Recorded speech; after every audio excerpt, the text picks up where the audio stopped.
On this episode, here's some comedy. It's horror too, as I get into this whole family. We're about to see the continuity. Will it drive me crazy? The Addams Family. Dee-dee-dee-doom. So let's head back to 1991 for the Addams Family, the modernized version of the classic show. We meet Thing and Gomez, and they say that his brother Fester has been missing for 25 years. We then meet young Wednesday and Pugsley, wifey Morticia, and the butler Lurch. Nick Tortelli shows up, and we see that Fester was born in 47, and Granny's here too. And this desk calendar shows that the date is March 28th, 1991, so that's our year for this one. It turns out that Tully works for Ms. Craven and her son, who looks like Reverend Jim, and also happens to look just like Uncle Fester. So they hatch a plan to use that resemblance to steal the Addams family fortune. He moves in but has trouble adjusting to the family's lifestyle, and the family start to have their suspicions that they're being duped, even as he bonds with them. And oh look, it's little Jacob. And Cousin Id arrives, bumping some hot jams by MC Hammer because he was too legit to quit. Too legit to quit, I think. Eventually their plan goes through and they kick the Addams out of their house, so they have to go out and get jobs. And little baby Harmony shows up. I mean, even if Thing gets a job, it kind of makes you wonder what that whole interview process was like. Eventually they kidnap Morticia, so Gomez goes in to rescue her, and Gordon switches sides to save them. Some 90s special effects happen, and we cut to 7 months later on Halloween, and it's revealed that Gordon actually is Uncle Fester, and the storm restored his memory, and he's rejoined his family. Morticia then reveals that she's pregnant, and the family is triumphant. The film was a huge success, so we got a sequel just 2 years later with 1993's Addams Family Values. And Morticia is having her baby, so we're set, I guess, a handful of months later here, so it's early 92. They have little Pubert here, and Granny has been replaced by Christopher Lloyd's Taxi co-star Simca. Pubert seems a few months old all of a sudden, so we're mid-1992 by this point, and they have to hire a babysitter, so they call on Joan Cusack, and I'm going on record here to state that she's one of my all-time favorite actresses. Fester falls for her, and she turns out to be the Black Widow. Guys? Not that one. And okay, this magazine cover is from September 93, which really doesn't line up at all. I mean, even if we say that Morticia was as early as 1 month pregnant in the first film, Pubert would have been born in August of 92. And for this to be post-93, the baby would have to be over a year old, but they're acting like they just brought the baby home. Well, I mean, since the twins that played Pubert were indeed born in August of 92, I guess that the age lines up, so we'll set it at 93. And I guess either it took a while for the baby to come home, or alternatively, Morticia either simply thought she was with child at the ending of the first one and actually got pregnant later, or was possibly just indicating that they were intending to try for another baby. Or maybe Addams babies just are in the womb for a lot longer. Pugsley and Wednesday get sent to summer camp, so if that magazine is right, then it's the summer of 94. And little Harmony shows up with Glenn and Janos and Mini Mr. Universe. This doesn't really make sense with the baby and all, so let's just say that it's the summer of 93 and that magazine is dated a little ahead.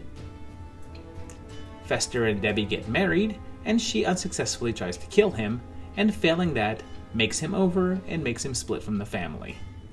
Meanwhile, Wednesday is, quote, cured, and Christina reaches finest moment.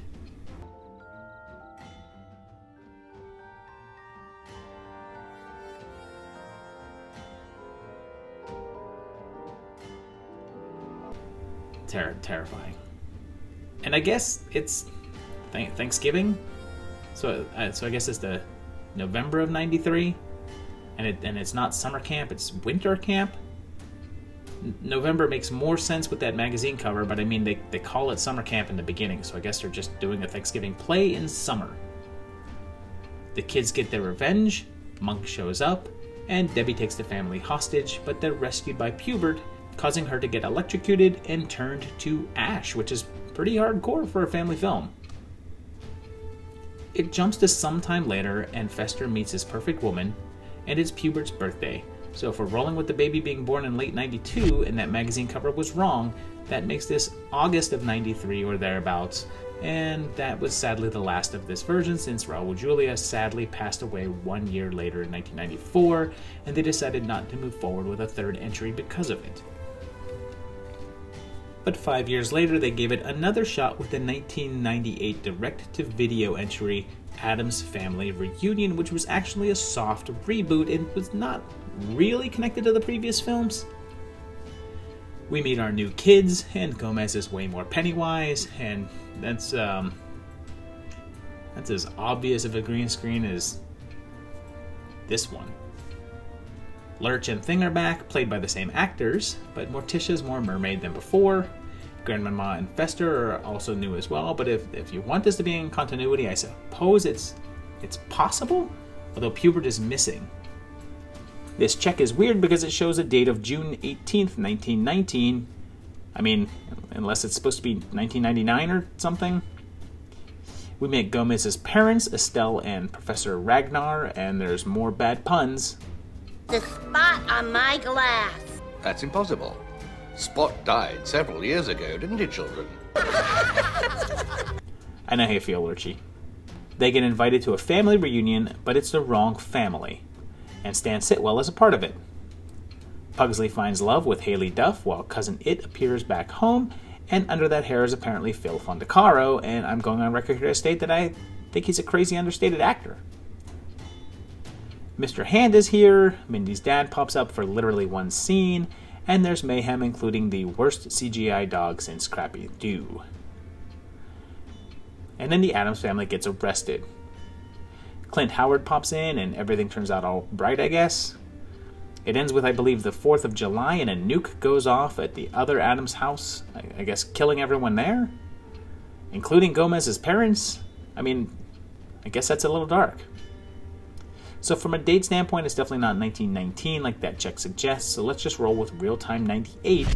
But a more important question is if this isn't canon with the other two, the only really thing keeping it separate is that the kids haven't aged at all and Pubert is missing.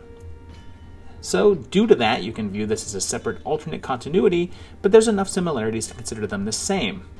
Who says that Wednesday and Pugsley age the same as regular children? Who says they're really children at all? As for Pubert, there was apparently a throwaway line from the new Addams Family reboot TV show that launched at the same time as this movie that stated that there used to be a third Addams child, but Pugsley ate him. So I guess it's possible that that's Pubert's fate, but if you don't want a series with a cannibalized baby, maybe just consider this a separate continuity. And that brings us to the new 2019 animated film, The Addams Family, a reboot of course, featuring the voices of Oscar Isaac, Charlize Theron, Snoop Dogg, Nick Kroll, and more. It's definitely family friendly, so I guess we'll have to wait and see if it still retains the dark elements of the film series or the original comic strip. And so yeah, the films are based on a TV series from the 1960s, which was also based on a comic strip that began in the 1930s.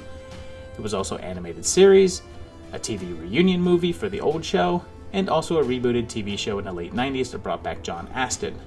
That only lasted one season, yet still manages to have 65 episodes apparently. It's one hell of a long season. There's also video games and novels as well as multiple stage musicals. So there you have it, is 3 movies about to be rebooted into a whole new series, so I guess we'll see how that turns out. I really enjoyed these. The first Addams Family movie is pretty good, but the second one I think is really where they hit their stride with being a fantastic movie. They didn't have to set up the characters, so everything was just kind of like jumped into. And it was great. It was some great comedy, some great storylines, great acting. I really loved the second one, and not just because Joan Cusack was in it. Just all around was a fantastic movie. I mean, the summer camp plot is just a surefire win every single time. The third one, the sort of reboot, it just doesn't really work that well. It's sad because they had a pretty good cast list. I mean, let's face it, you got Tim Curry. You should expect it to at least be halfway decent, and he does a good job as Gomez, but he can't really live up to Raul Julia. that part was pretty cemented. But overall, these were a lot of fun to watch. I'd check them out if you get a chance. I'll probably end up taking Stella to see the new one, and see if she likes it as much as I do. I mean, I do enjoy the Addams Family enough to put them in the middle of the horror spectacular. So I hope you enjoyed this video. We're going right back into some more horror next week, so stay tuned for that one. Please like and subscribe to the channel. Help support it by viewing it and sharing it out there. Put it on social medias. Post it to Reddit. Post it to whatever you want. Facebook. Send it to your friends. Also check out my Patreon page and help donate to this channel. These guys do, and they're awesome for doing so. So thank you guys. Thank you very much. And again, thank you for watching, and I'll see you next week for another great video. Thanks, guys. Bye.